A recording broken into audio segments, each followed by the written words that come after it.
The first time Effie Graves told a man she was not worth the trouble, she was 19 years old, standing in the dust outside a saloon in Caldwell, Kansas, in the summer of 1878, and the man in question had not believed her, which was exactly why she had learned to say it again, and again, and again, until the words came out as easily as breathing, as naturally as the wind that swept across the open prairie and carried everything good away with it. Caldwell sat right on the edge of the Kishom Trail, and in those years it was a town that smelled of cattle and whiskey and ambition, the kind of place where men came to make fortunes and women came because they had nowhere else to go.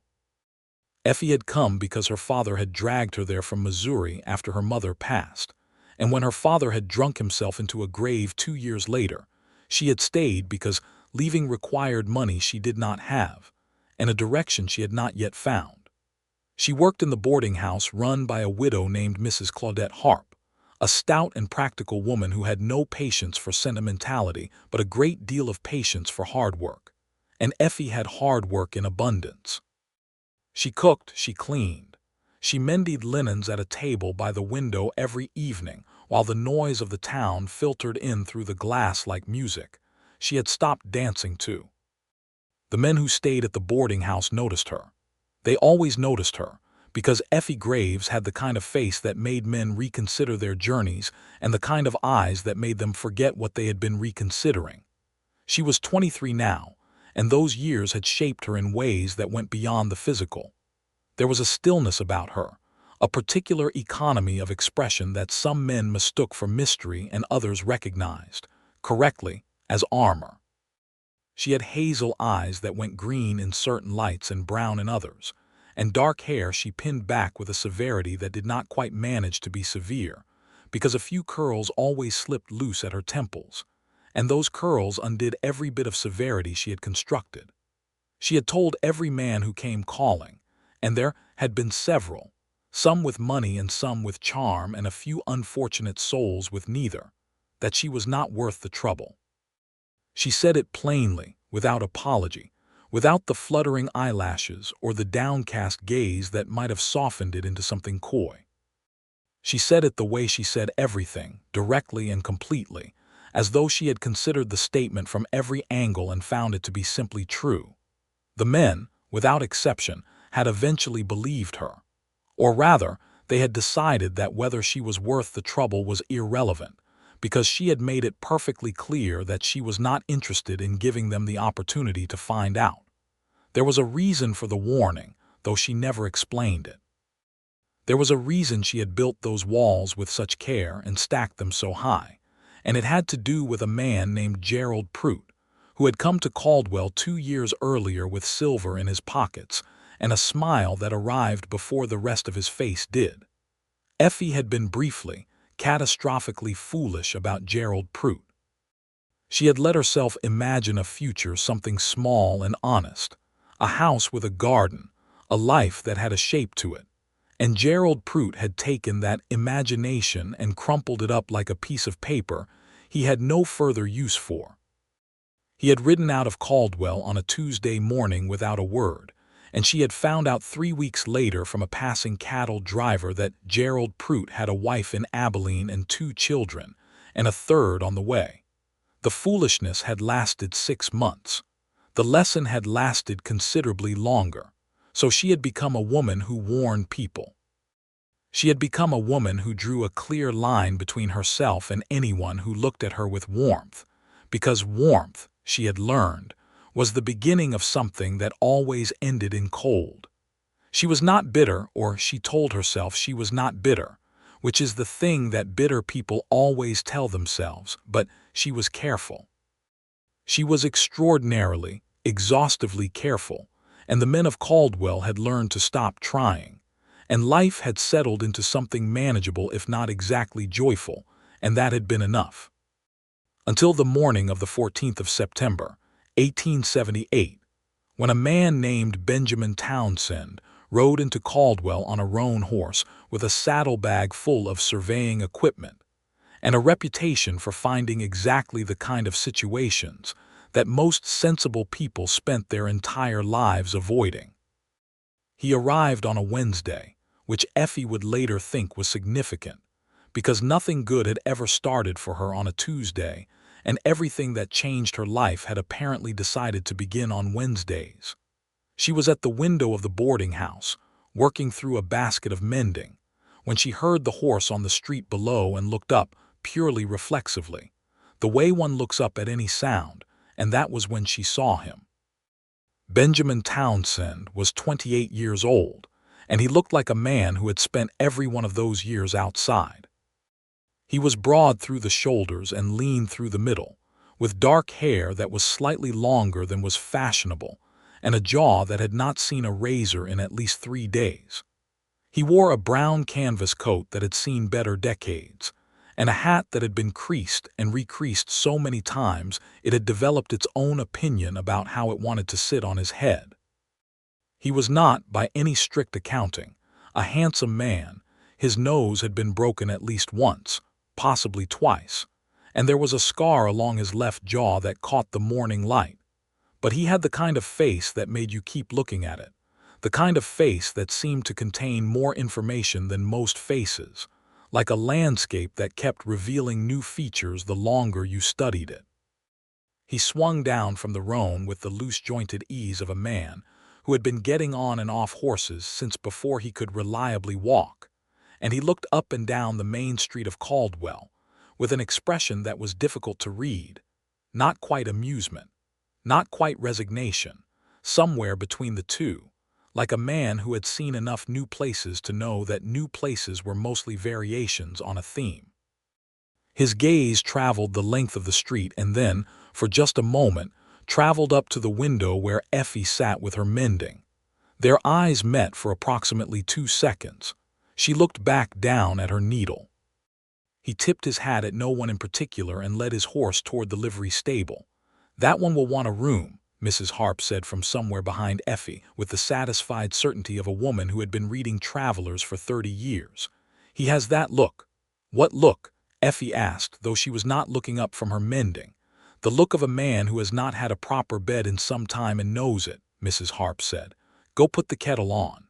Benjamin Townsend did want a room. He appeared at the door of the boarding house 40 minutes later, hat in hand, with the slightly self-conscious formality of a man who was more comfortable outdoors than in, and Mrs. Harp received him in the front parlor and quoted him a price, and he paid it without negotiating, which Mrs. Harp told Effie later was the sign of either a very wealthy man or a very tired one, and looking at his coat, she was inclined toward the latter.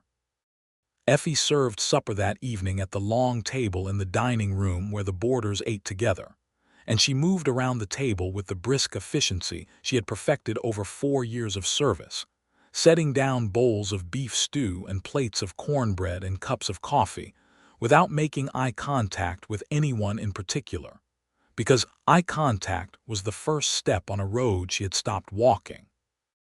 There were 5 boarders that week, 2 cattle buyers from Texas who talked about nothing but tonnage and freight prices, an older gentleman named Mr. Aldrich, who was a land surveyor from Wichita and kept to himself with a kind of elegant solitude, a young man named Percy Booth who was trying to get to Colorado and had run out of money in Caldwell, and Benjamin Townsend.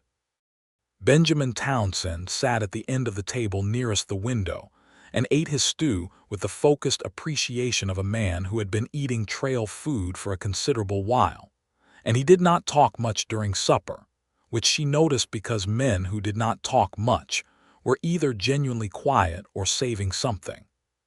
He answered direct questions from the cattle buyers about where he had come from Nebraska.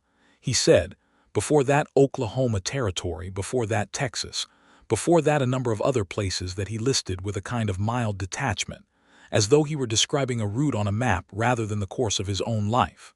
"What do you do?" Percy Booth asked, with the unfiltered curiosity of someone young enough not to know that the question was sometimes impolite. "Survey land mostly," Benjamin said. "Railroad work some, cattle drive once years back, but I was young and hadn't developed better judgment yet," Mr. Aldrich looked up with interest. "Railroad work. Which company?" "Kansas Pacific for a time," Benjamin said. "Then Santa Fe. I'm here to do some survey work for a private buyer land east of town, out toward the creek." This was interesting to the cattle buyers, who had opinions about which parcels of land east of town were worth acquiring, and which were essentially swamps in the dry months and entirely swamps in the wet months. And they expressed those opinions at length, and Benjamin Townsend listened to them with the patient attention of a man who knew how to extract useful information from a great deal of noise.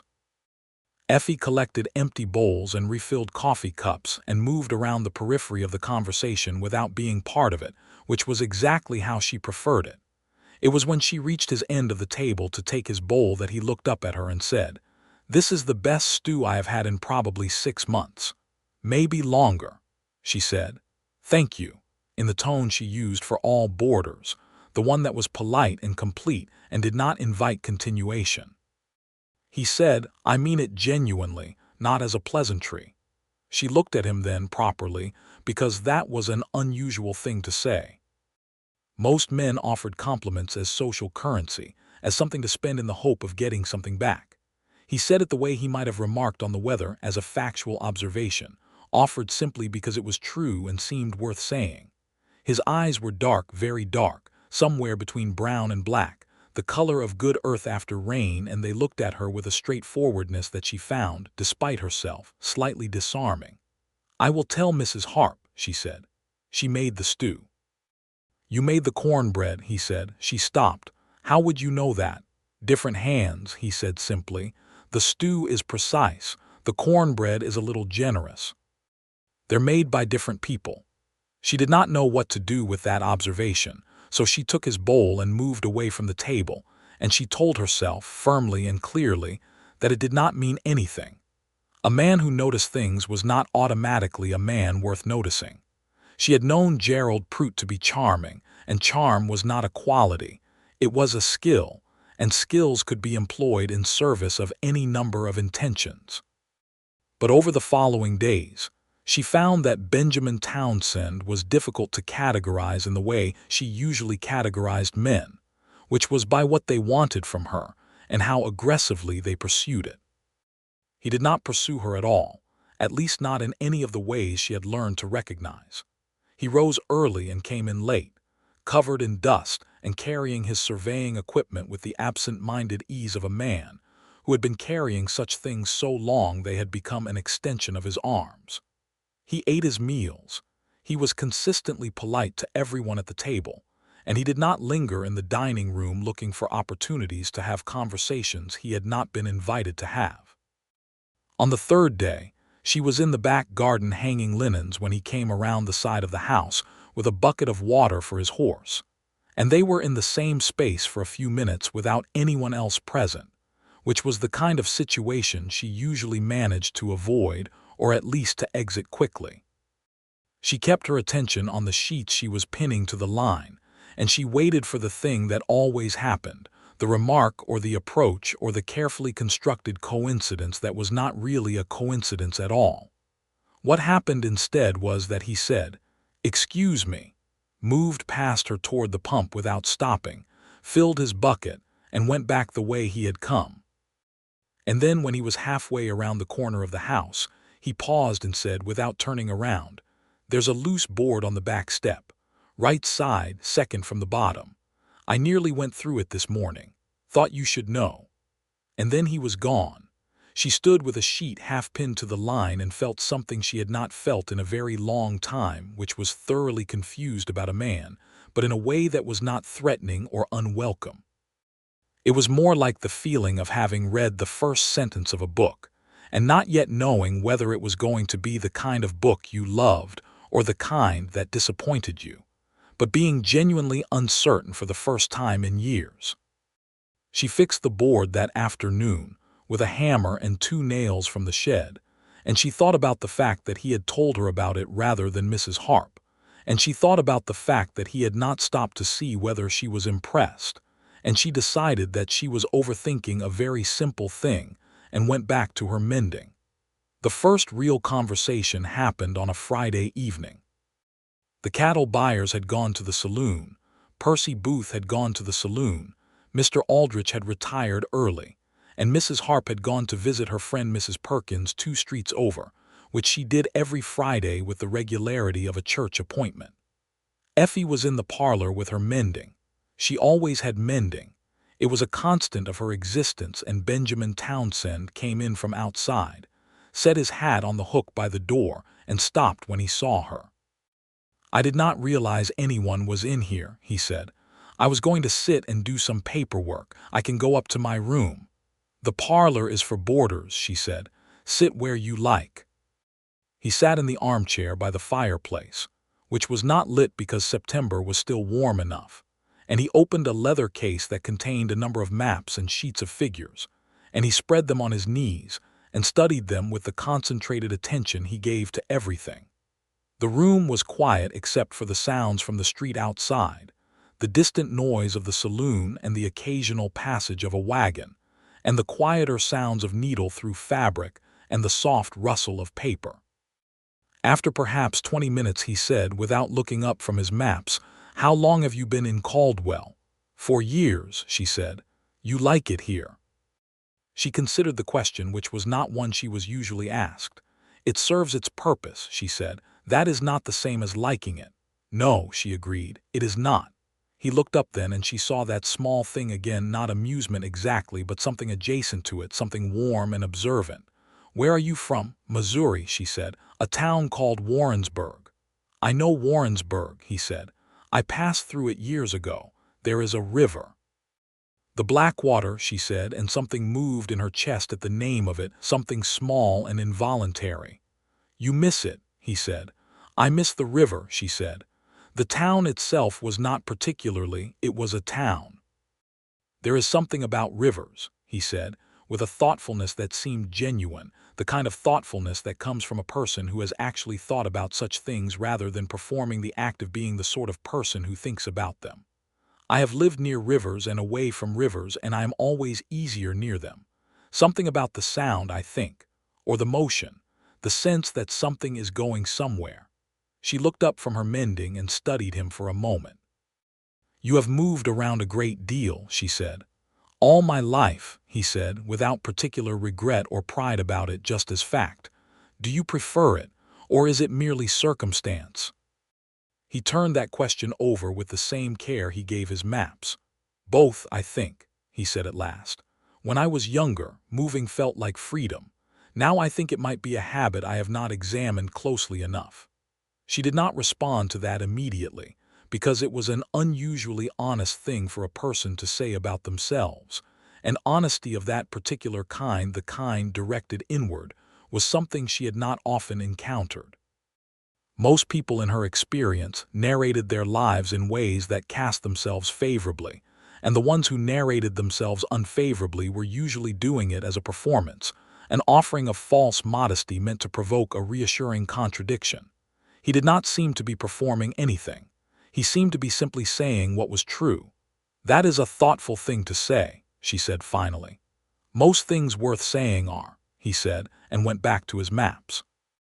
That was the end of the conversation, and she sat with it afterward the way you sit with a piece of music that has resolved itself unexpectedly but correctly, and she felt the wall she had built do something it very rarely did, which was to show a small crack in the mortar. She pressed her thumb against that crack, metaphorically speaking, and reinforced it, and reminded herself of everything she had learned about the cost of letting things crack. But the crack was there, and she knew it, and the knowing of it was itself a kind of danger. Over the following week, the conversations continued, not aggressively, not with the targeted purpose of a man executing a campaign, but with the easy naturalness of two people who happened to occupy the same space at the same time and found each other, against reasonable expectation, interesting. He told her about the land east of town, about the particular challenge of surveying ground that had been disputed between two parties for 3 years, about a creek that kept changing its course every spring and making nonsense of property lines. She told him about the boarding house, about Mrs. Harp, about the rhythm of the town that she had come to know the way you come to know a piece of music you have heard too many times, every note predictable but not entirely without pleasure. She had not talked this much to anyone in years. She had not realized until she started how very much she had been not talking. On the 9th day of his stay, he came in at noon instead of evening, and she could tell from the way he carried himself, that particular set of the shoulders, that controlled containment of something that wanted to be either frustration or fury, that the morning had gone badly. She was in the kitchen, not the dining room, eating her own lunch at the work table because Mrs. Harp had gone out, and he appeared in the doorway and said, "I apologize. I was looking for somewhere to sit that was not the parlor." "The parlor is empty," she said. "Why do you not want the parlor?" "It faces the street," he said. "I have spent the last 3 hours in a disagreement with a man on that street, and I am not yet ready to look at it again." "Come in, then," she said, before she had decided to say it. He sat at the other end of the work table and took off his hat and turned it in his hands twice, which she was beginning to recognize as the thing he did when he was working something through, and then he set it down and was still. "Do you want to talk about it?" she asked. "Not particularly," he said, "but I appreciate the offer." She slid the plate of bread and cold ham toward him. "Eat something at least. You look like a man who has been arguing on an empty stomach." He looked at the plate and then at her, and something in his expression shifted, something that was not quite surprise but was adjacent to it, and beneath it something softer, the expression of a person who was unexpectedly and genuinely touched by a small kindness. "Thank you," he said, and meant it the same way he had meant the stew compliment, completely and without inflation. He ate in silence for a few minutes, and then he said, "The buyer I am working for and the neighboring landowner are in a dispute about 47 feet of land along the creek bank. 47 feet. Both of them would rather spend years in legal argument than acknowledge that 47 feet of creek bank is worth less than the time they are spending fighting over it. People do not often fight about the practical value of a thing," Effie said. "They fight about what it means." He looked at her. "You are exactly right," he said. "The creek is the point of access to the only reliable water in that section. Owning it means owning the leverage. It is not about 47 feet. It is about who controls the water. It is always about something other than what it appears to be about," she said, and then heard herself and wondered whether she was still talking about land disputes. He heard it too, she thought, because something moved in his eyes, that dark, attentive quality, that sense of reading a page very carefully. But he did not pursue it, which was something she was increasingly coming to understand was characteristic of him. He had a quality that she had not previously encountered in men who were attracted to her, which was patience. Not the performing patience of a man who was biding his time, but genuine patience, the kind that came from a person who was comfortable with silence and with the slow unfolding of things. She was not yet certain he was attracted to her, she told herself. She was not yet certain of anything. She was, however, beginning to be considerably less certain that she was right about everything she had told herself over the last 2 years. It was Mrs. Harp who made things explicit, in the way that Mrs. Harp made most things explicit, which was directly and without the slightest concession to diplomacy. She found Effie one evening after supper, repinning her hair in the small mirror in the hallway, and she stood in the doorway with her arms folded and said, "Mr. Townsend watches you." "He is polite," Effie said, without looking away from the mirror. "Polite men do not look at a woman the way he looks at you," Mrs. Harp said. "I have been watching men and women for 40 years, and I know the difference. He is not looking at you because he is polite. He is looking at you because he cannot help it." Effie took out a pin and replaced it more firmly. "He is a boarder. He will be gone in a few weeks." "Maybe," Mrs. Harp said. "And maybe you are planning to spend the rest of your life in this hallway pinning your hair and telling yourself things that you do not entirely believe." She paused. "He is a good man. I have had enough boarders to know the kind.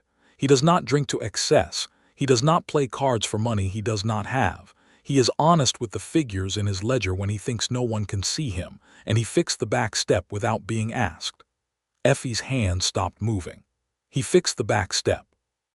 The day after you fixed it yourself, Mrs. Harp said, with a trace of something that might have been satisfaction. You used 2 nails. He used 4 and added a crossbeam. He did not say anything about it to anyone. She unfolded her arms. I'm not telling you what to do. I am 61 years old and I have made enough decisions of my own to know that I cannot make yours. But I will say that a good man is rare, and a good man who has patience and a sense of humor and the sense to fix a step properly is something that does not come along on a schedule. She turned and went back down the hallway, and then she stopped and said, over her shoulder, also, Effie, the reason you say you are not worth the trouble has nothing to do with whether you are worth the trouble, and everything to do with the fact that you are afraid of what happens when someone decides you are. Think about that. And she was gone, and Effie stood at the mirror for a long time, longer than the pinning of her hair could account for. She thought about what Mrs. Harp had said for the better part of 2 days, which was longer than she would have liked, and she arrived at the conclusion that Mrs. Harp was not entirely wrong, and that not entirely wrong in the context of things Effie had been telling herself for 2 years was something that deserved serious consideration. She had been afraid. She was afraid. Not of Benjamin Townsend specifically. She did not know him well enough yet for the fear to have his particular face, but of the thing he represented, which was the possibility of wanting something again. Wanting something was the first step toward losing something, and she had lost enough. But she also thought, with the uncomfortable clarity that comes in the small hours of the morning when defenses are lowest, that she was 23 years old, and that the wall she had built was very high and very solid, and if she was not careful she would spend the next 40 years living inside it. And the inside of a wall, however carefully constructed, was still a very small space. She did not make a decision exactly. She simply stopped reinforcing the crack. On the 11th day, he knocked on the door of the kitchen in the late afternoon, when the light was coming in at that long gold angle that the Kansas autumn did particularly well, and he had his hat in his hands and he said, I have finished for the day and the evening is very fine. I was going to walk down to the creek. There is a good stretch of it about a mile south of town. I wondered if you would come. The thing she had always done, the thing she had done reflexively, automatically, without even the dignity of conscious decision, would have been to say no.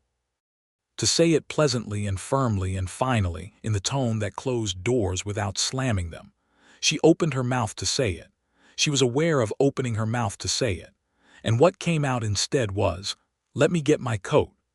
The walk to the creek was 20 minutes through grass that had gone golden in the September warmth, along a track that the cattle drives had worn into the earth over the years. They walked without talking much at first, and she was aware of the particular quality of his silence. It was not uncomfortable silence, not the weighted silence of someone who was struggling for something to say, but easy silence, the silence of a person who did not feel that silence needed to be filled. She had not known many people like that.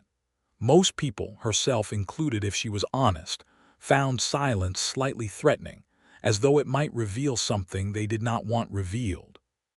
He seemed to find it pleasant. Tell me about the survey work, she said when they reached the creek, which was running low in the September dryness but still moving, still carrying that quality of motion she had talked about going somewhere, always going somewhere. So he told her, and she discovered that he had a gift for making technical things interesting, not by simplifying them but by explaining why they mattered. And it turned out that the positioning of a boundary line, when explained by someone who understood the human implications of it, was actually a story about ambition and fear and hope and territory, all the things that people were always about. He told her about a survey he had done in Oklahoma Territory the year before, along land that had been Indian territory for decades and was being encroached upon steadily by settlers who paid no attention to agreements that older men had made on their behalf.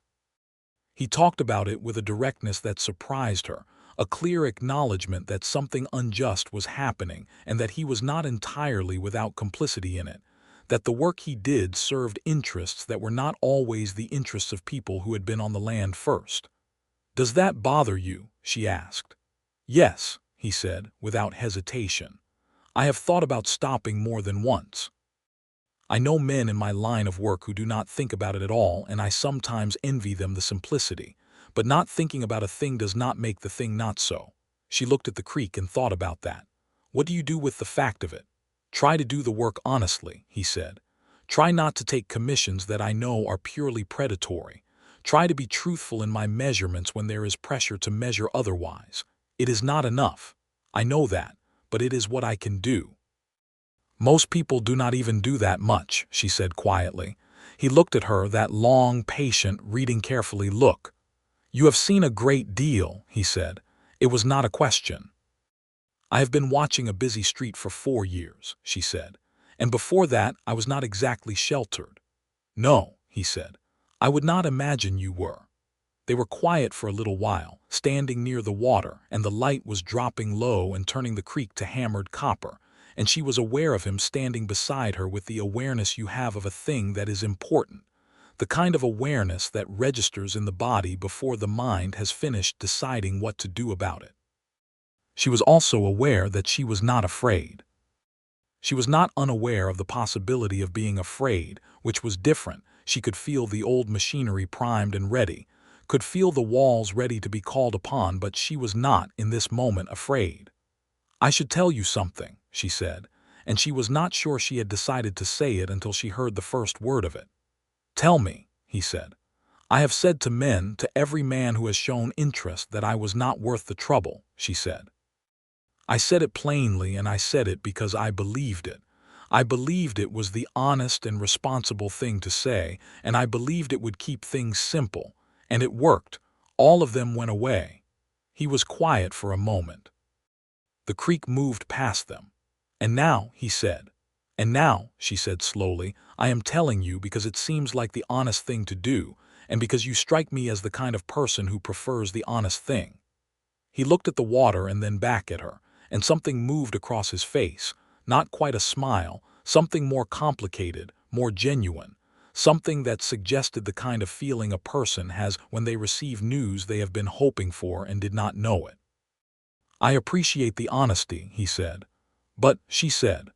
"But I have been looking for trouble my entire life," he said, and said it simply, without performance, the way he said everything. "I do not say that carelessly. I say it because it is true in a particular way that I think you understand. The things that are worth anything, the things that are real, are difficult. They require something of you. Men who avoid difficulty generally avoid most of the things worth having." He paused. "And I am not in the habit of believing what people say about themselves when what they say is always to their own disadvantage. People who were truly not worth the trouble do not usually go to the trouble of warning you about it." She was quiet for a long moment. The sun was nearly gone now, just a line of amber along the horizon, and the first stars were appearing above them, faint and preliminary, the beginning of a sky.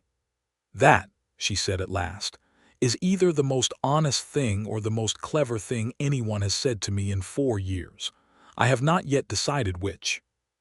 "It is both," he said, and this time there was the smile, complete and genuine, and it changed his face considerably, made it warm and young and something more than the sum of its broken nose and scarred jaw, made it the kind of face you wanted to look at a great deal. "I can be both." She found that she was smiling too, and that was the most surprising thing that had happened in a very long time. They walked back to town in the early dark, and the conversation was light on the way back, easier, somehow, as though the thing that needed to be said had been said and everything else could breathe now. He told her about a survey camp in Texas, where he had spent a winter with a crew of 4 men, and a cook who had been convinced that every meal could be improved by the addition of hot peppers, to a degree that the crew had eventually staged a polite but firm intervention. She laughed genuinely, not the careful social laugh she usually deployed, but the real one which was louder than she tended to feel comfortable with in public but which she could not entirely suppress in the open dark. "You have a wonderful laugh," he said. "It is too loud," she said, and heard herself and then added, "I have always been told it is too loud." "By people who preferred you quieter," he said. "That is not a recommendation." She thought about Gerald Prout, who had told her on multiple occasions that she laughed too loudly, among other things that needed to be adjusted.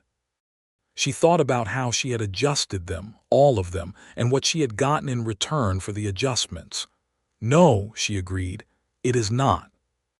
When they reached the boarding house, he held the door open for her, and in the lamplight of the hallway she could see him clearly, the dust on his coat, the tiredness in his eyes that was the honest tiredness of a man who worked hard and slept deeply, and did not begrudge either, the particular quality of his attention when it was directed at her, that reading carefully quality that she no longer found threatening and increasingly found something rather more significant.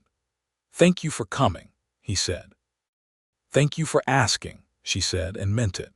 She lay awake for a while that night, not unhappily, which was different from the way she had been lying awake for the past 2 years, which had been with the quiet anxiety of a person maintaining a structure that required constant maintenance.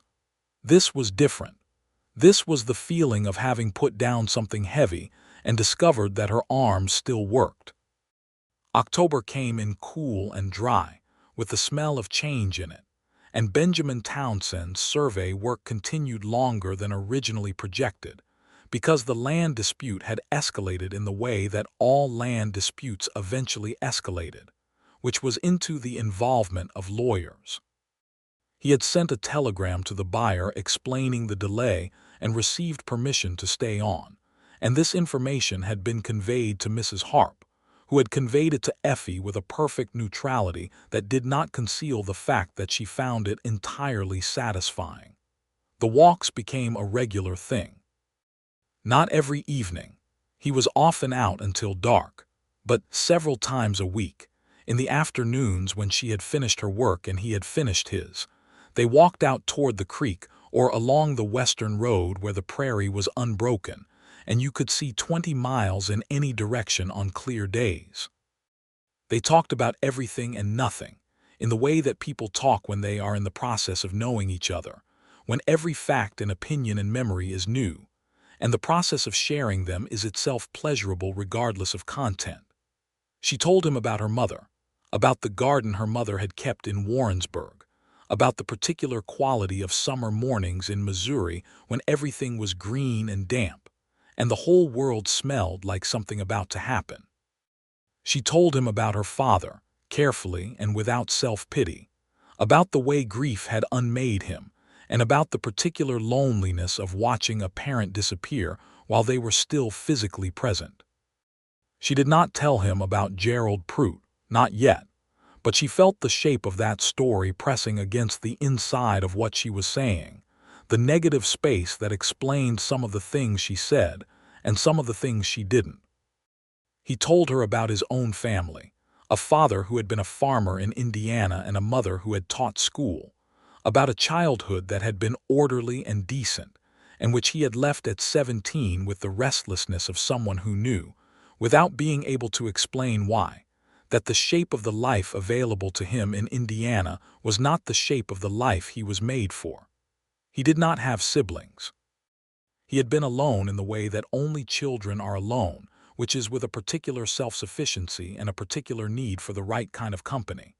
"The wrong kind of company," he said once, "is worse than no company. I learned that early."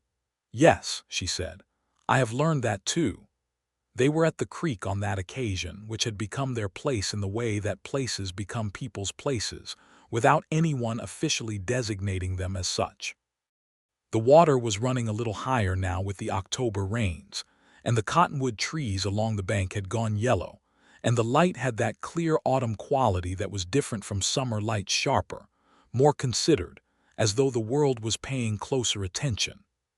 "Effie," he said, with the particular way he said her name that she had come to recognize, the The way a person says a word they have been saying privately and are now saying aloud, with a kind of careful pleasure.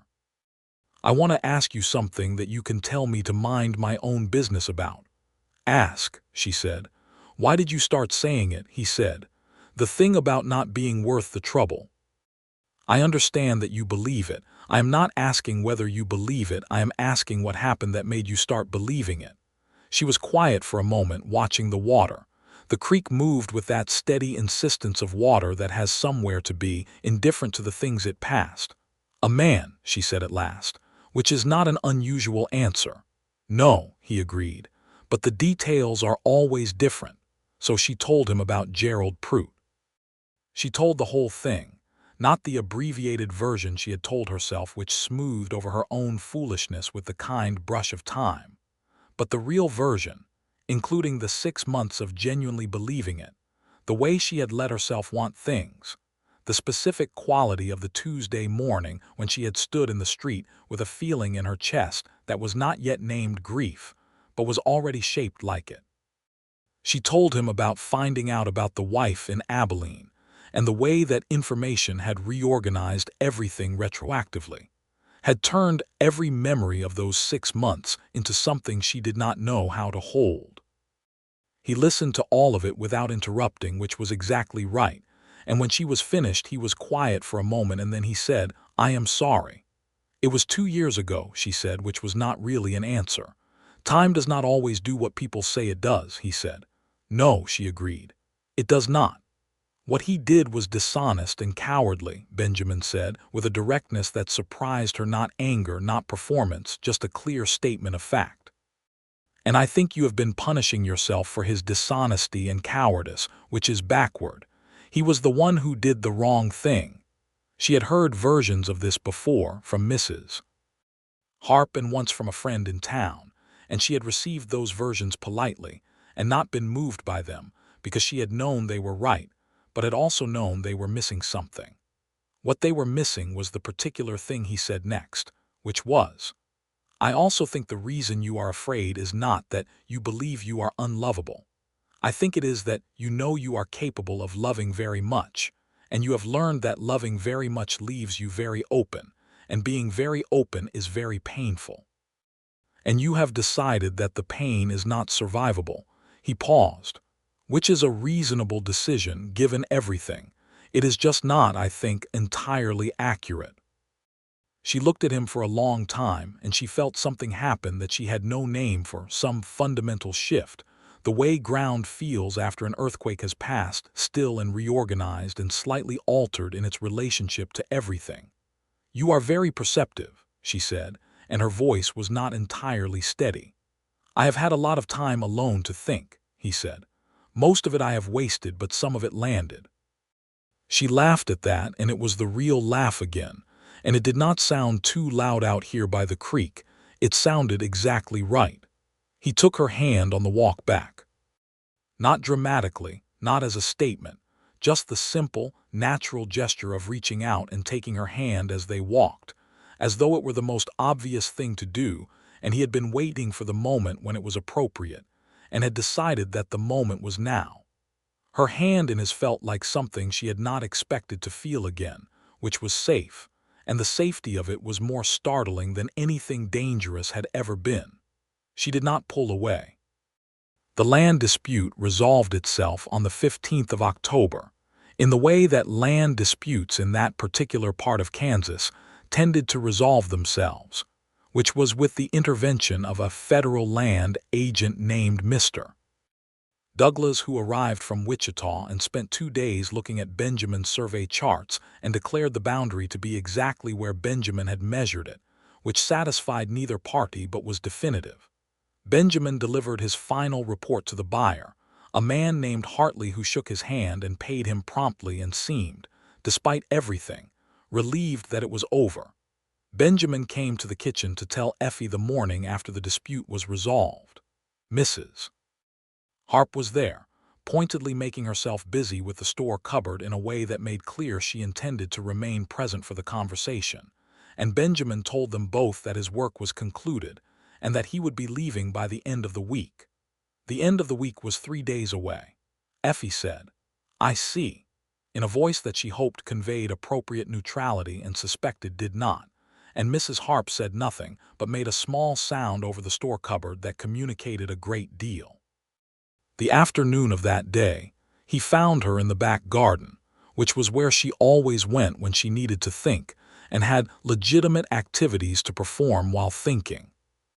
She was turning over the soil in the vegetable beds that Mrs. Harp put to sleep each winter, a practical task that involved enough physical effort to be genuinely distracting and enough repetition to allow the mind to move where it needed to. "Effie," he said from the gate. She kept turning the soil. "I am busy." "I know," he said. "I want to ask you something, and I think if I wait until you are not busy I will lose my nerve entirely, which would be a significant character failure I am not willing to accept." She stopped and looked at him.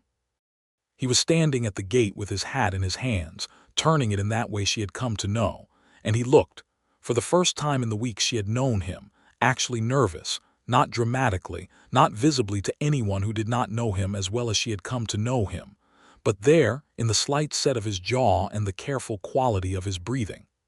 "I am not going to pretend," he said, "that what has happened between us over these weeks is something I expected or was prepared for.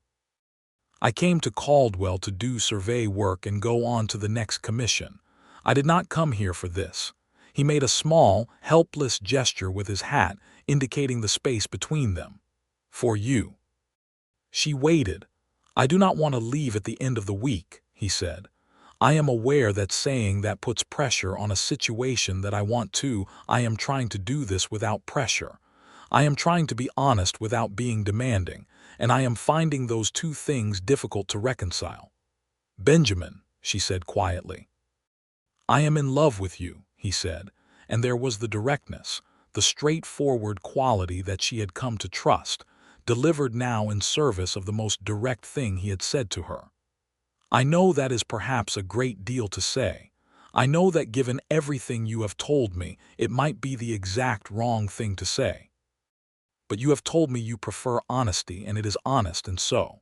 The wall was there ready.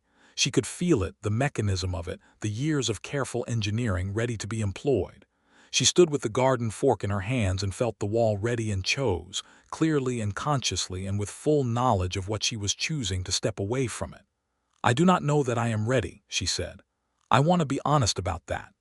"I am not asking you to be ready for a destination," he said. "I am asking whether you are willing to continue the journey."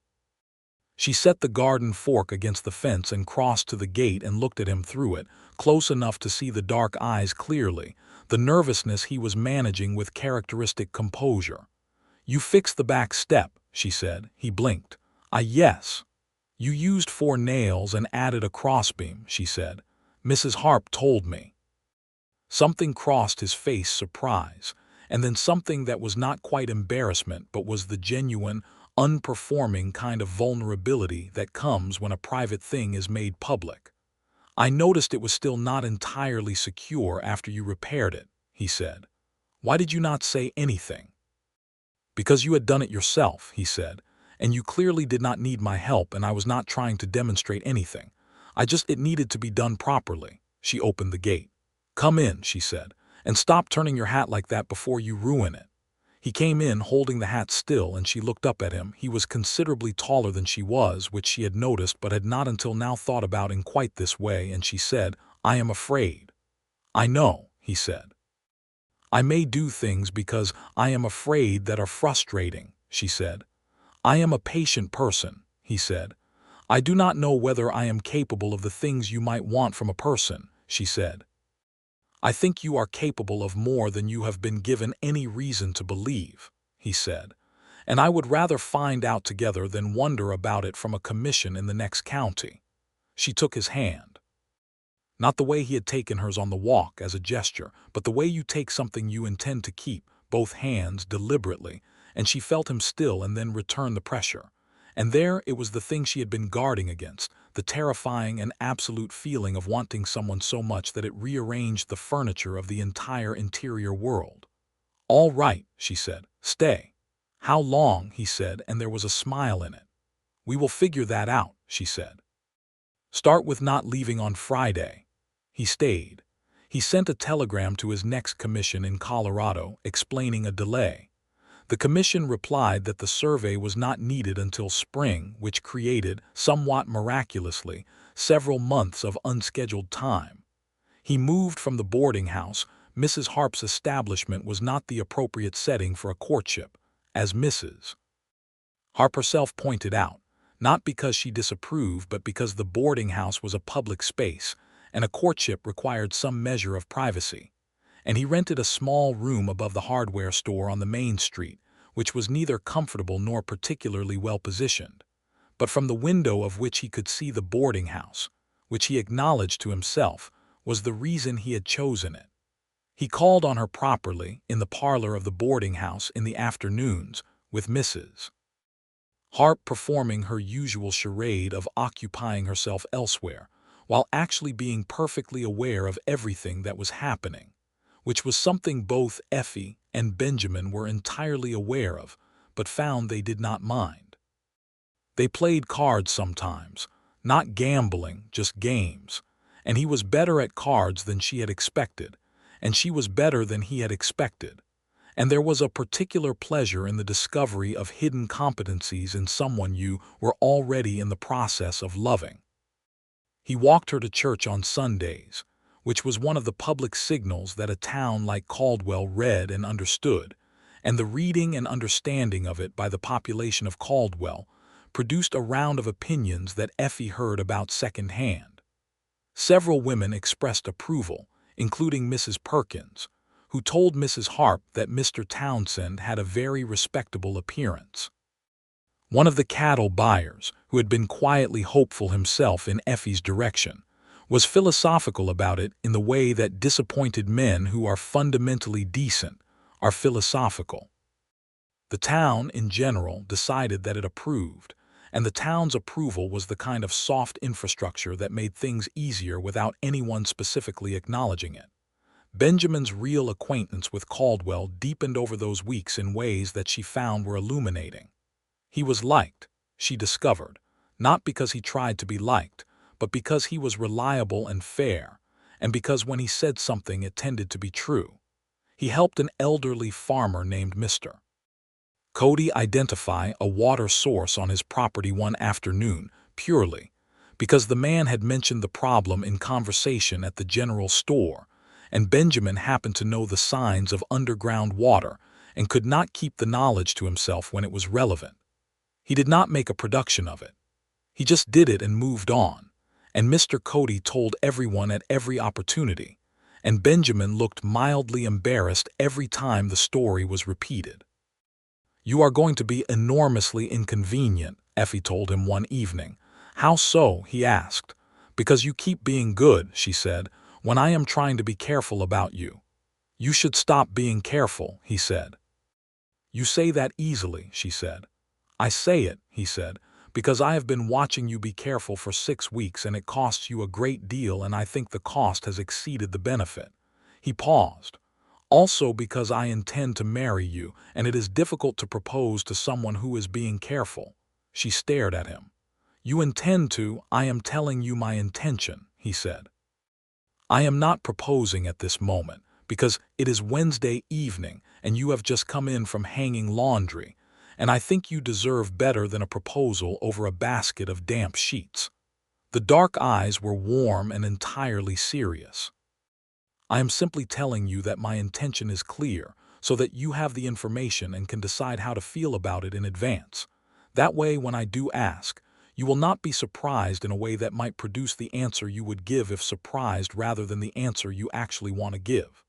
She sat down in the nearest chair, which was fortunate because she had suddenly discovered that her legs were not entirely reliable. "Benjamin," she said. "Yes," he said quite calmly.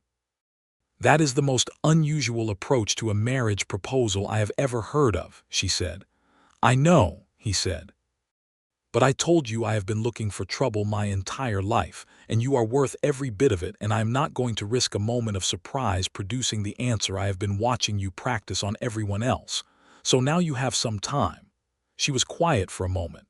Then she said very softly, "I am not going to give you that answer." "I know," he said. "That is rather the point." 3 days later, on a Saturday afternoon in early November, he asked. They were at the creek, which was cold now and running fast with the autumn rains, and the cottonwoods were bare, their yellow leaves long gone, and the sky was the particular shade of pale gray that November produced over the Kansas prairie, which was not beautiful in the way that spring and summer were beautiful, but had its own bleached, honest beauty, the beauty of things stripped to essentials. He had not brought flowers or speeches or anything theatrical. He simply stopped walking, and she stopped because he stopped, and he turned to her and said, "Effie, will you marry me?" She looked at him for a moment, this man she had known for 8 weeks, this man who had fixed her back step with 4 nails and a crossbeam, and not said a word about it, who had told her she had a wonderful laugh and meant it, who had said he was in love with her with the same directness he brought to everything, who had told her in advance that he was going to propose so that she would have time to answer correctly, who had looked for trouble his entire life and had ridden into Caldwell on a roan horse on a Wednesday and found her at a window with her mending. "Yes," she said, "I will." He took her face in his hands and kissed her, and the creek ran past them and the November sky arched overhead, and she felt the last stone of the wall come loose and land in the grass, and she did not miss it, not for one single moment. Mrs. Harp, when told, put her hands together in the manner of someone restraining themselves from applauding and said, "Finally," with a satisfaction so complete it bordered on righteousness. Percy Booth, who had found more money and had been planning to leave for Colorado but had not quite managed to, said congratulations with genuine warmth. Mr. Aldrich, the quiet surveyor, shook Benjamin's hand with both of his own, and said it was the best news he had heard in some time. The town of Caldwell received the announcement with the pleasure of a community that enjoys having its instincts confirmed, and there was a general atmosphere of warm approval that wrapped around the late autumn weeks like a blanket. The wedding was set for December, which some people thought was too soon, and others thought was entirely sensible for 2 people who were not young and had no reason to wait. Mrs. Harp offered the boarding-house parlor for the ceremony, which was generous in the way that all of her generosity was, practical and complete, and delivered without sentiment but loaded with it. Effie made her own dress, a deep blue wool because December required warmth, and she had never been the purely white kind of woman, or so she told Mrs. Harp, who told her that the blue suited her considerably better than white would have. There were no living relatives on Effie's side to invite. There was no family on Benjamin's side within traveling distance. His parents had died some years back, his father of a fever, his mother 2 years later of what Benjamin described, simply, as grief. He had a few friends, men from his years on the road, and 2 of them made the journey to Caldwell for the wedding. A man named Sam Hooper, who was a large and affable person with no indoor voice who had ridden with Benjamin on the Kansas Pacific surveys, and a man named Carl Webb, who was quieter and more contained, and had been Benjamin's closest friend since they had both been hired by the Santa Fe Railroad in 1875, and had spent a winter surveying the Colorado Rockies together. Both men made clear, in their different ways, that they approved of Effie, and Effie found that she liked them both. Sam because he was impossible not to like, and Carl because he was harder to like but more worth the effort. The ceremony was performed by the minister of the local church on a Saturday afternoon in December, with perhaps 20 people present, which was the right number for the space and the occasion. Effie walked through the parlor of the boarding house without a father to take her arm, which she had thought might be the hard part, but which turned out not to be the hard part because she was looking at Benjamin, who was standing at the front of the room in his best coat, which was considerably better than his canvas working coat, a dark wool thing that he had bought in Wichita some years ago and had the good sense to keep in reserve, and who was looking at her with an expression that had everything in it she had ever wanted an expression directed at her to contain. The vows were the traditional ones. She said hers clearly and completely, and meant every word of them in the specific way that a person means things when they have thought about them very carefully and chosen them freely. He said his in the same way he said everything directly, fully, as though the words were being said for the first time rather than repeated from a form, which was perhaps the most remarkable thing about him, that quality of genuine presence in whatever he was doing.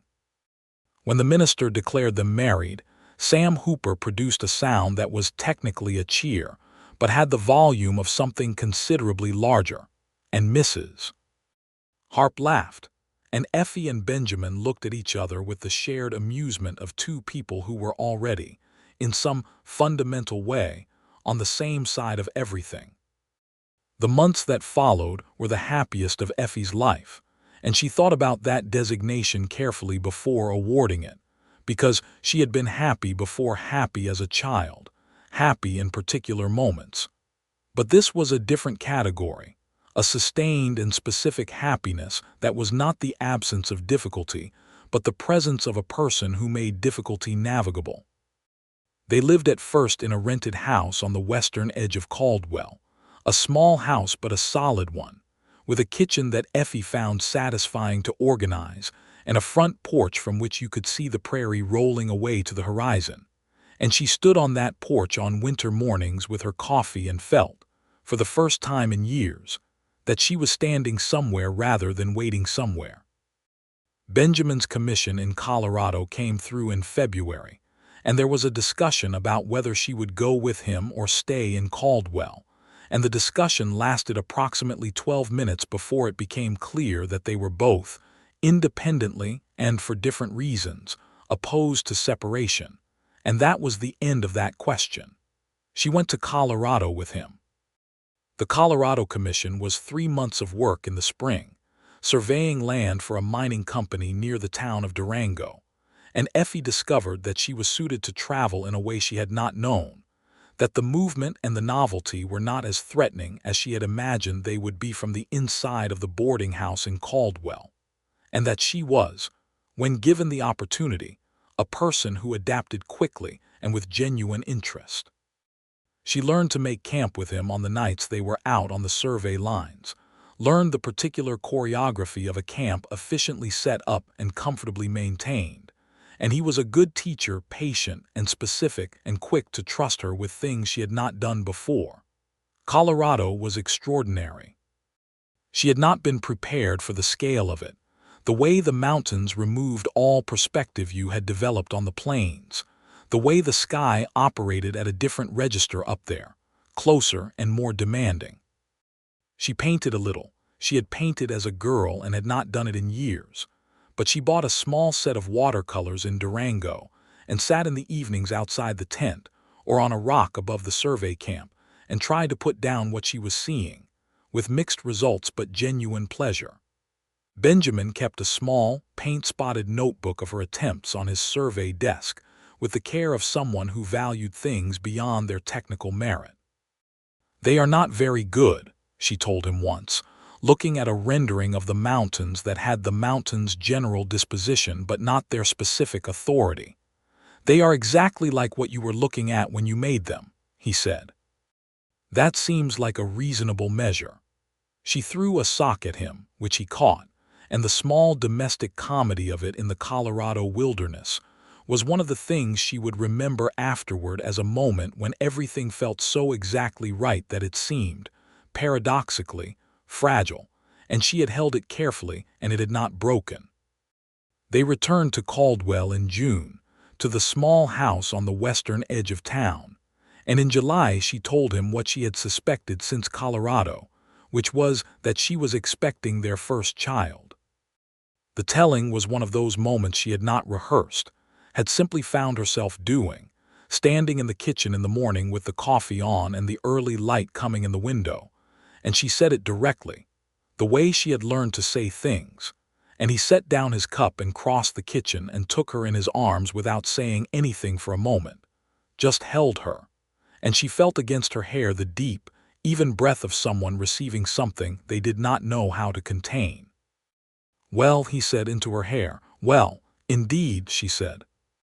He pulled back and looked at her, and his face was doing several things at once. The joy was primary, and underneath it the particular tenderness that had always been present in how he looked at her, and under that something that might have been awe, the expression of a person confronted with the full weight of what love actually means in a life. "Are you well?" he said. "How do you feel?" "Slightly green in the mornings," she said. "Otherwise very well." She paused, frightened somewhat. "We can be frightened together," he said. "I am rather thoroughly frightened myself." "Good," she said. "It would not be fair otherwise." Mrs. Harp, when told, sat down, which was not something Mrs. Harp typically did in the middle of the day, and her face went through a private set of emotions that resolved itself into an expression that was not quite tender. Mrs. Harp did not do tender in public, but was as close to it as Mrs. Harp came, and she stood and hugged Effie with a firmness that communicated everything she was not saying, and then she straightened and said, "You will need to enlarge the kitchen garden before fall, and I will show you how to put up preserves properly." Because that is something every mother needs to know, and that was how Mrs. Harp said everything that needed saying. The baby, a boy they named Thomas Benjamin Townsend, was born on the 2nd of February, 1880, on a cold morning when the snow lay on the western prairie in clean white sheets, and the light that came through the window was the particular white light of winter and newness. The doctor from Caldwell delivered him without difficulty, which Mrs. Harp had predicted based on no scientific evidence, but with an authority that turned out to be vindicated. And Benjamin was present in a way that was not entirely standard for the time, but that he had refused to consider omitting. And he held his son for the first time with the expression of a man who has come to the end of a very long journey, and found exactly what he had been told might be there, but had not quite believed until this moment. Thomas was a loud baby who became a vigorous toddler, and then a cheerful, curious small person who had his mother's hazel eyes and his father's nose, which Effie told Benjamin was the arrangement she had specifically not requested, and Benjamin said the nose built character, and she said she had had quite enough character built by other means. Thomas wanted to follow his father everywhere, and Benjamin let him, and there were many Saturday afternoons that Effie watched from the kitchen window with the hot satisfaction of a person whose life has become what they had given up imagining it could be, watching Benjamin explain things to a small boy who did not understand them, but listened with an attention that was clearly inherited.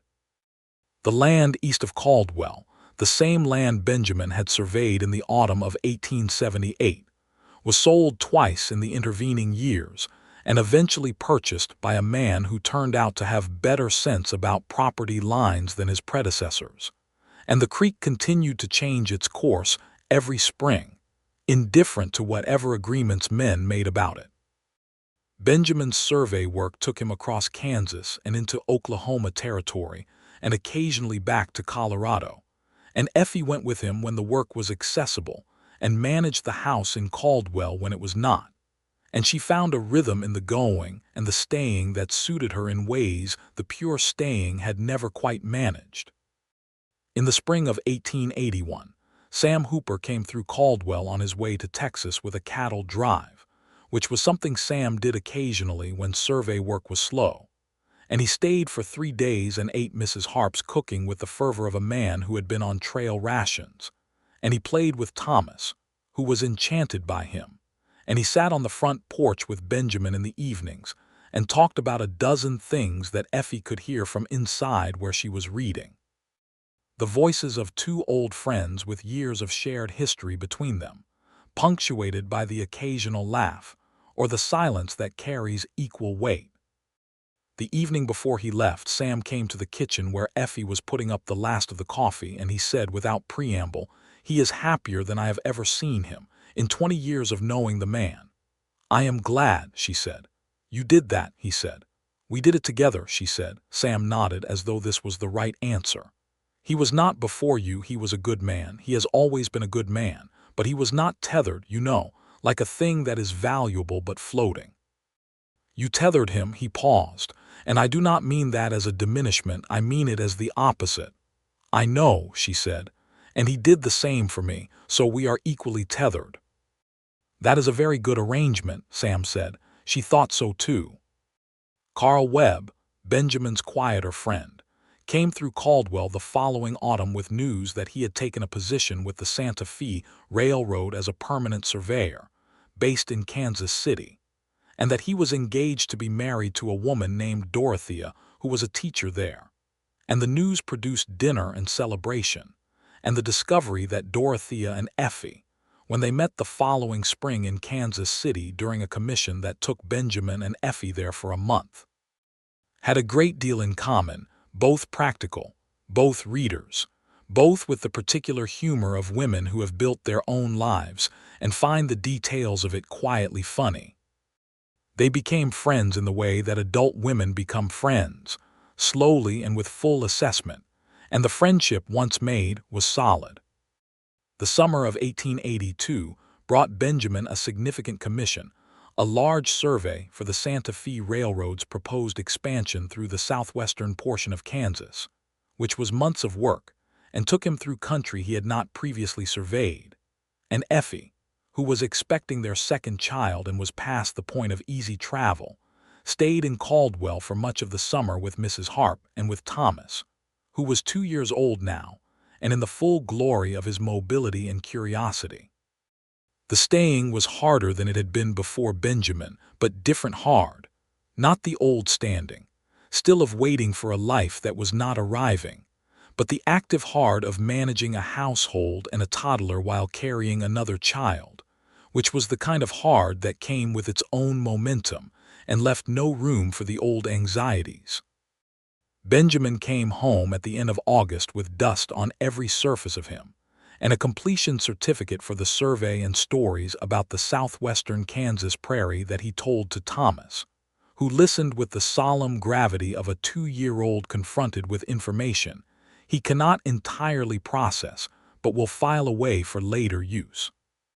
And 2 weeks after his return, Effie woke him in the early morning hours to tell him it was time, and the second child arrived with the first light of September, a girl this time, whom they named Clara Rose Townsend, because Effie had been thinking about her mother's garden in Missouri, and the roses that came back every summer, and the way some things, once rooted, refused to leave.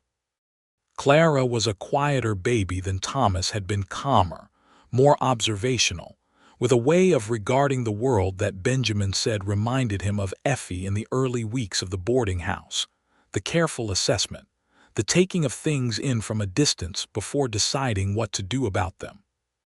Effie looked at her daughter and thought, with a fierce and grateful tenderness, that this child would not have to build walls the way her mother had, that she would grow up in a house where love was not a thing to be guarded against but a thing that was simply present, as ordinary and reliable as the porch and the kitchen garden, and the sound of her father's voice in the evening. Thomas regarded his sister with the initial suspicion of a child who has had the full attention of 2 adults and is now required to share it, and then, with the natural goodness of a child who has been well loved, he adjusted. He brought her rocks from the garden. He was in his rock-collecting period, and lay them next to her blanket with the solemnity of a person making significant gifts. Effie kept 3 of them on the windowsill for years. By the end of 1882, the small house on the western edge of Caldwell had become something that Effie could not have described 4 years earlier, from the inside of the boarding house with her needle and her mending, and her carefully maintained walls. It was a full house, full of the specific noise and warmth and occasional chaos of a family that was, on balance, happy.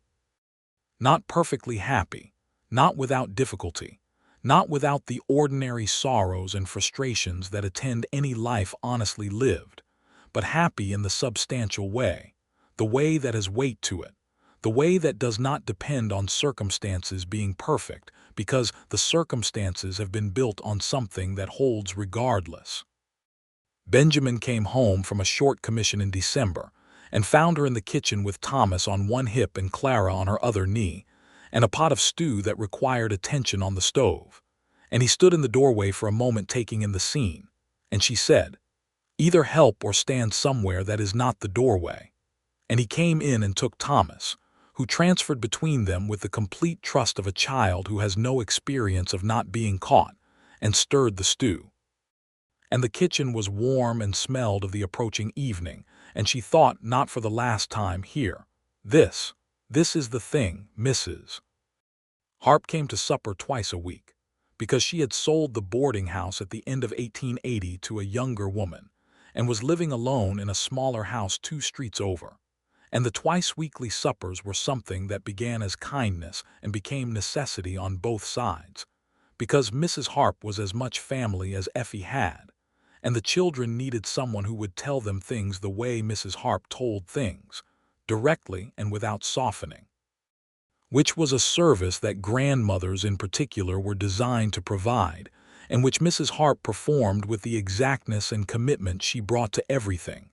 Thomas, at 3, asked Mrs. Harp why she talked like that. Mrs. Harp said, "Like what?" He said, like everything was already decided.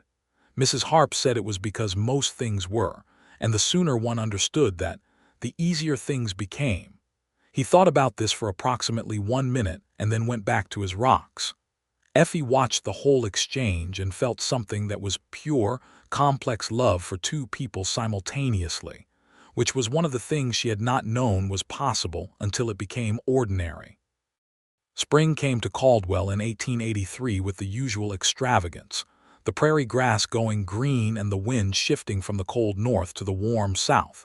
And Benjamin finished his report on the Winter Commission and sent it to the Santa Fe office in Kansas City and found himself with 2 weeks of uncommissioned time, which was rare enough that he did not quite know what to do with it. And Effie suggested, one evening, that they take the children and go to Missouri. To Warrensburg, he said.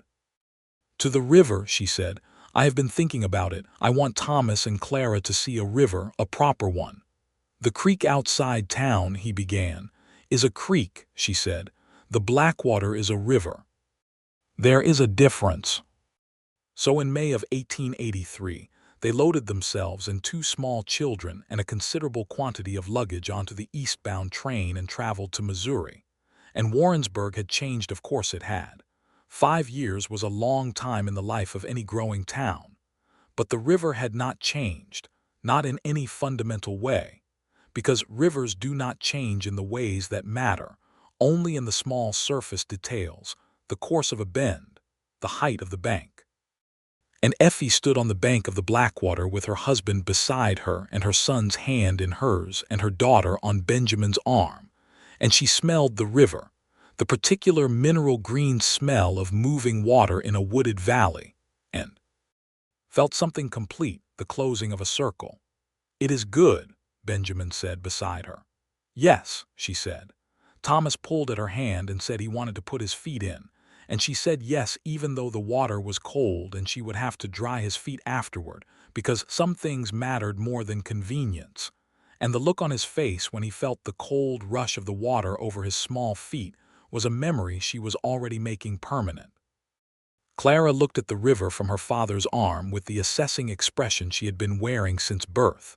And then she reached one small hand toward it, opening and closing her fingers, and Benjamin leaned down and held her low enough to trail those fingers through the water, and she made a sound of surprise and delight, and the river moved on.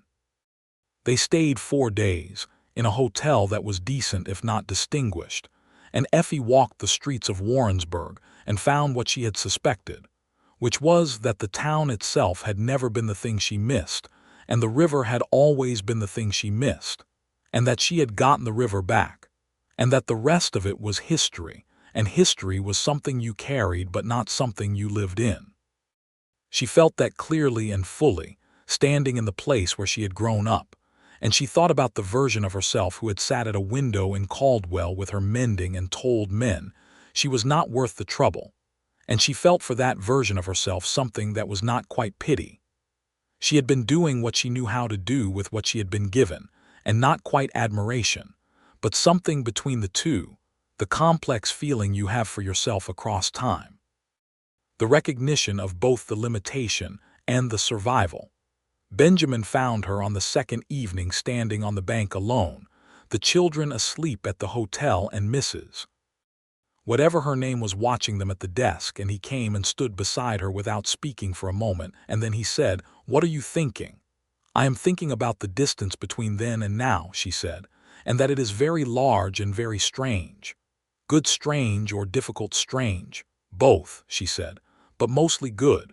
She turned to look at him. "I thought I knew what I was when you met me. I thought the knowledge of it was the only honest thing I had, and that honesty was a virtue in itself, even if what you were being honest about was diminished." "You were not diminished," he said. "I know that now," she said.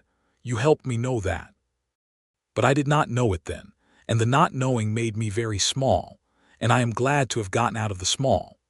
He put his arm around her and she leaned into him, and the river moved beside them in the warm Missouri dark, going somewhere, always going somewhere, and she thought about what he had said when they first talked about rivers, that sense of something going somewhere, and how much further she was along that somewhere than she had known how to imagine.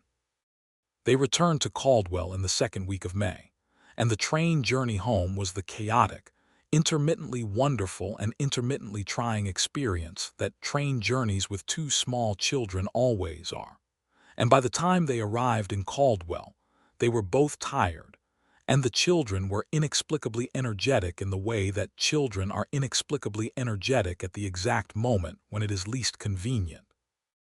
And Thomas ran the length of the platform twice, and Clara demanded to be set down, and then immediately sat on the platform floor and refused to be moved.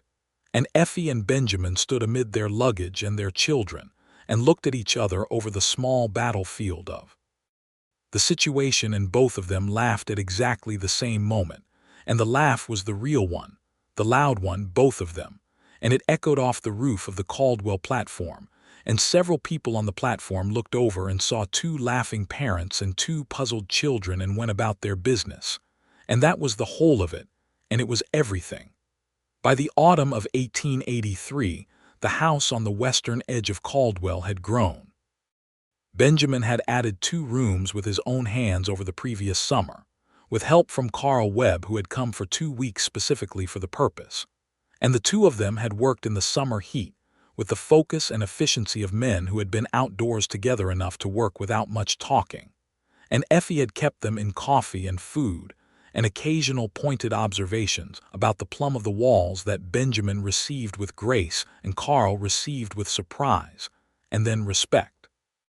The rooms were needed because Effie was carrying their 3rd child, which they had not planned but which she had told Benjamin about in November with the same kitchen and morning coffee simplicity with which she had told him about Thomas, and he had responded with the same arms around her and the same deep breath, only this time with the addition of Thomas and Clara, who were aware that something was happening and stood nearby, looking from adult to adult with the alert uncertainty of children who know they are missing information. The 3rd child was a girl, born in the early spring of 1884, and they named her Benjamin Townsend. And she was from the first moment a person of very definite opinions, which she expressed with a volume and clarity that Thomas respected, and Clara found either amusing or irritating depending on the day. Effie held Benjamin and thought, as she had thought with each of them, how extraordinary it was that a person could arrive so completely formed, with a personality already intact, as though they had not been made here but had always been somewhere and had simply come here to be known. Mrs. Harp held Benjamin with the particular stillness of someone who is being careful with something precious, and she looked at Effie over the baby's head and said, "You are good at this." "At what?" Effie said. "At all of it," Mrs. Harp said. "At the life of it." It was the most expansive thing Mrs. Harp had ever said to her, and she felt it in the deepest place, where the things that matter most settle and stay, and she said, "I had good teachers." Mrs. Harp made a small sound that was the closest she came to being moved, and handed Benjamin back, and said something brisk about the temperature of the room.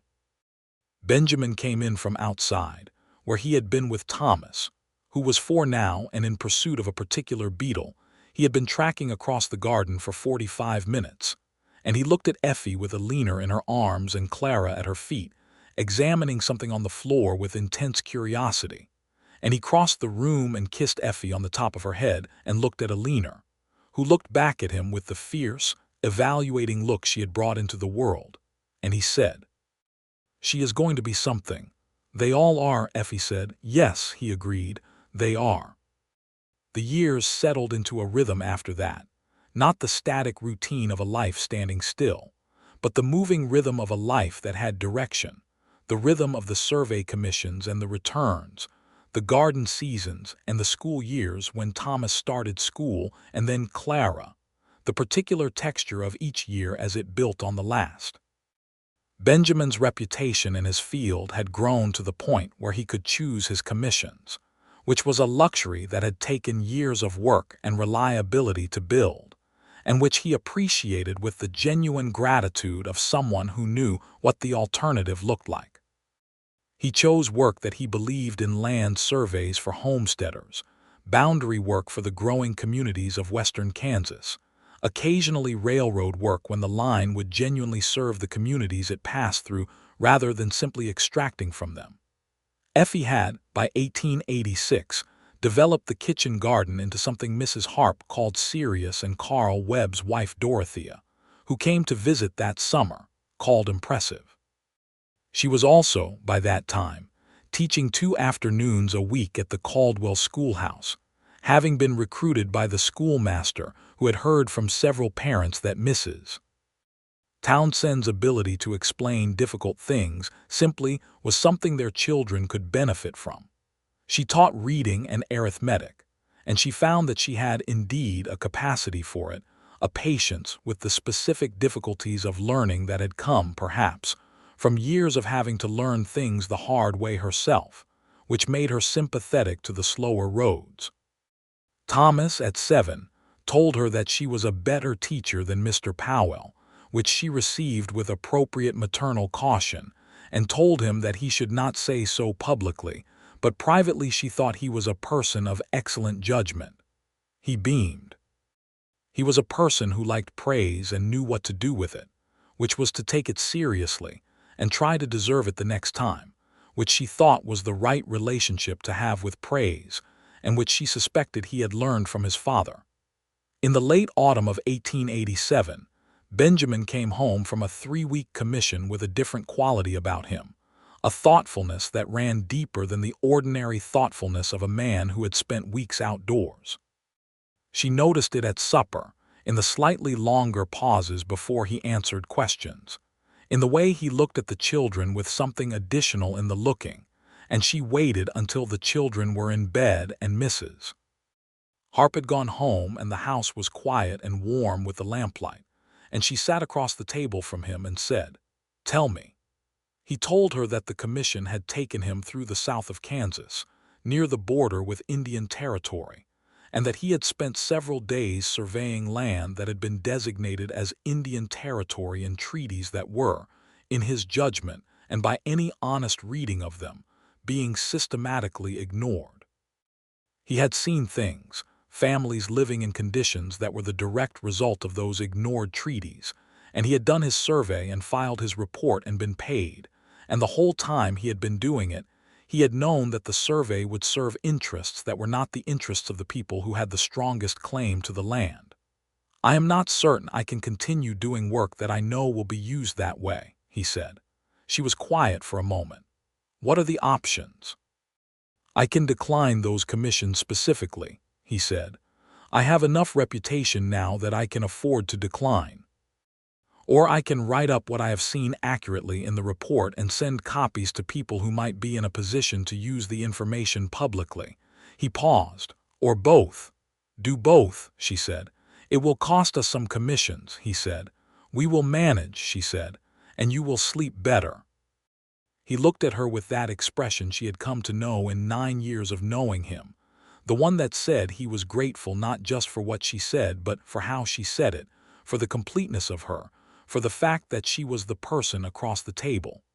"I married the best person I have ever known," he said. "You married a person who told you she was not worth the trouble," she said. "And I told you I had been looking for trouble my entire life," he said. "Both things are still true." She reached across the table and took his hand, and the lamp burned steadily, and the autumn night was cold and dark outside, and inside the house was everything that they had made together. He did both things, declined the commissions he found unconscionable, and wrote detailed reports that included honest observations about conditions and treaty violations, some of which found their way to newspapers and government offices, most of which were ignored, but not all. He was not a man who expected every action to produce dramatic results. He was a man who believed that the actions you could take should be taken, and that the record of an honest person's honest observations had a weight that was worth adding to the world regardless of immediate outcome. His reputation did not suffer as he had worried it might. If anything, the surveyors and companies who valued accuracy over politics found him more trustworthy, not less, and the commissions that came in the following years were, on balance, ones he could take without the particular discomfort of that autumn of 1887. He was not entirely free of compromise. No one in his position could be, not in that time and that place. But he had drawn lines where he could draw them and held them, and that was the most that any honest person could do. The years turned, and Caldwell changed around them. It had been a rough cattle town when Effie had arrived in 1874, and by 1890 it was a different kind of place, the cattle trade having shifted and the town having settled into a more established character, with a growing school and new businesses and the particular atmosphere of a place that has found its permanent form. The boarding house that Mrs. Harp had sold was now a proper hotel. The saloon where Effie had stood in the dust at 19 and first said those words was now a dry goods store. The creek east of town still changed its course every spring. Mrs. Harp's health began to decline in 1889, gradually, and with the particular dignity of a woman who regarded physical frailty as an imposition she was determined to accommodate as little as possible. She continued to come to supper twice a week until it was no longer possible, and when it was no longer possible, Effie went to her instead, bringing the suppers to Mrs. Harp's small house, and Benjamin drove her when the weather was difficult, and the children, who were 10 and 8 and 6 now, came with her sometimes and sat around Mrs. Harp's kitchen table with the ease of children who had grown up knowing exactly one person like Mrs. Harp, and found her presence as reliable and specific as weather. On an October evening in 1890, Mrs. Harp told Effie to stop fussing with the kettle and sit down, and when Effie sat down she said, in the tone she used for everything important, "You have done very well, Effie." "With the kettle," Effie said, because she was not good at receiving things directly. "With your life," Mrs. Harp said. "With the whole of it." A pause. "I was worried for some years. Not about whether you would be fine in a practical sense, you were always capable. I worried about whether you would let yourself be well." "I know," Effie said. "You did," Mrs. Harp said. "Eventually and properly, I am satisfied." She said it in the tone of a person closing a ledger in which all the accounts have come right. Effie took her hand, which was thin now and papery but still had the strength of everything that had made Mrs. Harp, and held it for a little while, and they sat together in the October evening in the small, warm kitchen and did not say anything else, because everything had been said. Mrs. Claudette Harp died in the following January, peacefully and on her own terms, and she left the small house to a niece in Wichita and left Effie a set of preserving jars that she had been using since before Effie was born and a note in her direct, unadorned handwriting that said, "You were worth every bit of it. Ch." Effie kept the note in the box where she kept important things, and the preserving jars on the highest shelf where she could see them every day, and she thought about Mrs. Harp whenever she put something up for winter, which was often, and the thinking was the good kind, the kind that was sad in the way that all loss is sad and grateful in the way that everything truly given is grateful.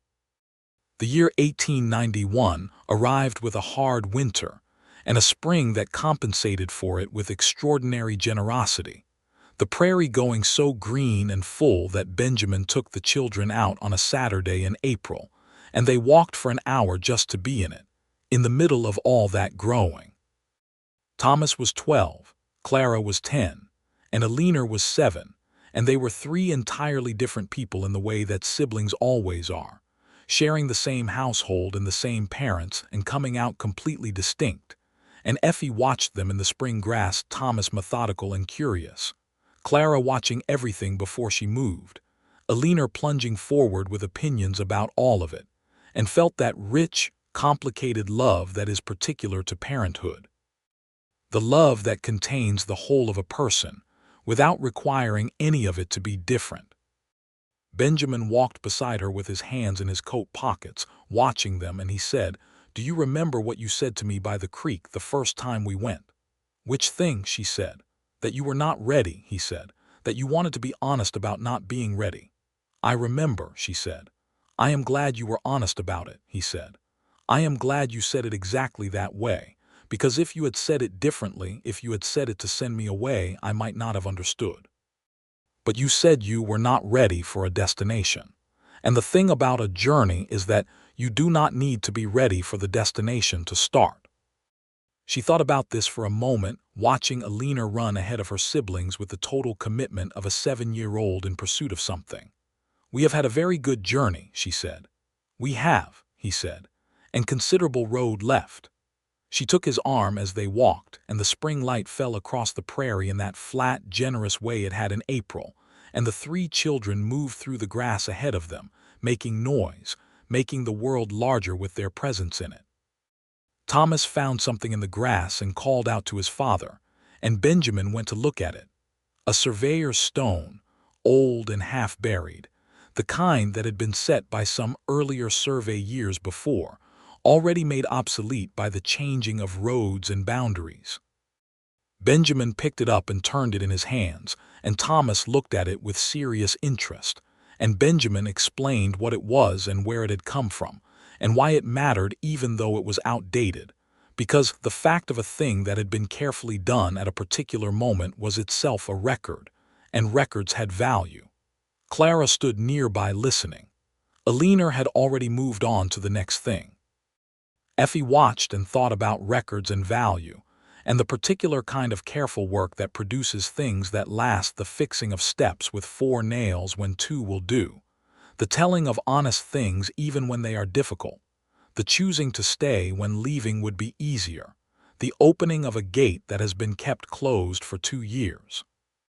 She thought about the man who had ridden into Caldwell on a roan horse on a Wednesday morning in September of 1878, and the woman at the window with her mending who had looked up without meaning to, and the distance between that moment and this one, which was 13 years of a life made together out of all the possible lives that had not been made.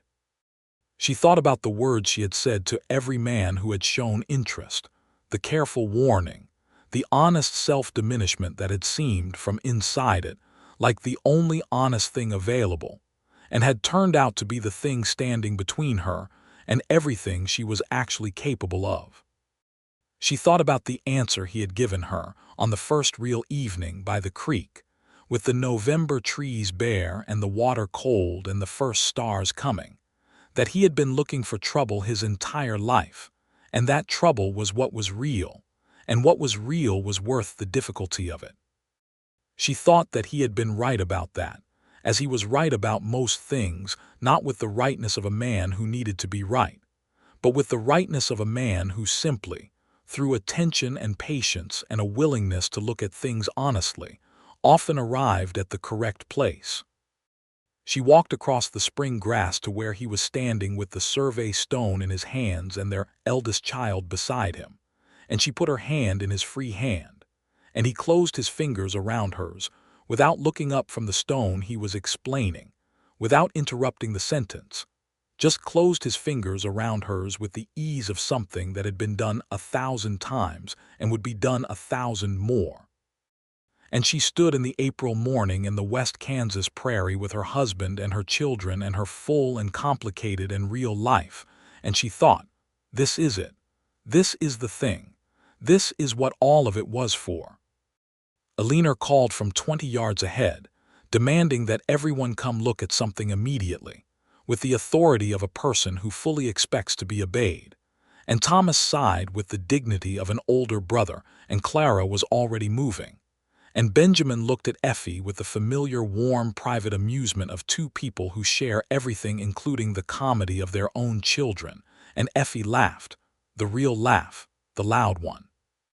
The one that had been told it was too much and had turned out to be exactly right, and they went to see what a leaner had found. What she had found was a hawk's feather, long and perfect, striped brown and white, lying in the grass as though it had been placed there deliberately. She held it up with the gravity of a significant discovery, and they all stood around it, and Benjamin said it was a red-tailed hawk, probably from the nest he had seen in the cottonwoods by the creek, and a leaner said she was going to keep it, and Clara said she should put it back so the hawk could find it, and Thomas said hawks did not come back for their feathers, and the argument proceeded with the full energy of three children who are genuinely interested in the question. And Benjamin and Effie stood at the edge of it and let it go where it went. The feather stayed with a leaner. She kept it for years. By the summer of 1893, Thomas was 14 and working with his father on the lighter parts of the survey commissions when school allowed, carrying equipment and learning the instruments with the focused pleasure of a young person discovering that something complicated makes complete sense once you understand the principles. Clara was reading everything she could put her hands on, with a particularity of taste that Effie recognized as a version of her own earlier careful assessment of things, applied to books. Eleanor had at 9 an extremely definite sense of what was correct and what was not, in matters large and small, that made her something of a challenge in some domestic situations, and suggested, to anyone paying attention, a person of considerable future consequence.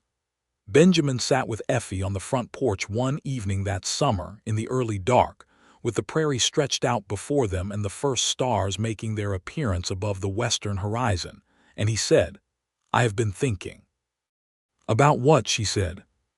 "About the fact that I came to Caldwell to do a survey and ended up with all of this," he said, with a gesture that indicated the house behind them and the life within it and the prairie around it, and that the word for it is not luck, although there is some of that.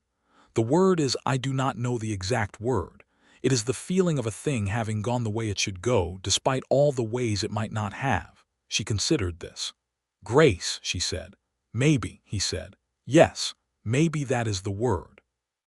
They sat for a while in the comfortable silence she had first known with him at a parlor table in 1878, and the stars came out one by one, and then all at once, the way they did in that part of Kansas where there was nothing to interrupt them, and the prairie dark settled around the light of the house, and the sound of the children inside, and the warm space between two people who have chosen each other, and kept choosing each other through all the ordinary and extraordinary days of a life.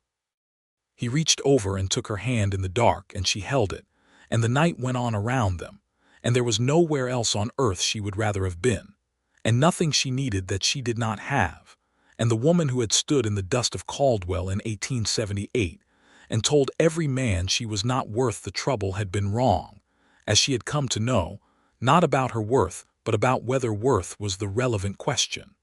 The relevant question had never been worth. The relevant question had been whether she would let herself be known, and the answer, when it finally came, had changed everything, and the everything that had changed was right here on this porch, in this dark, in this life. It was complete. It was whole. It was, in every way that mattered, exactly enough.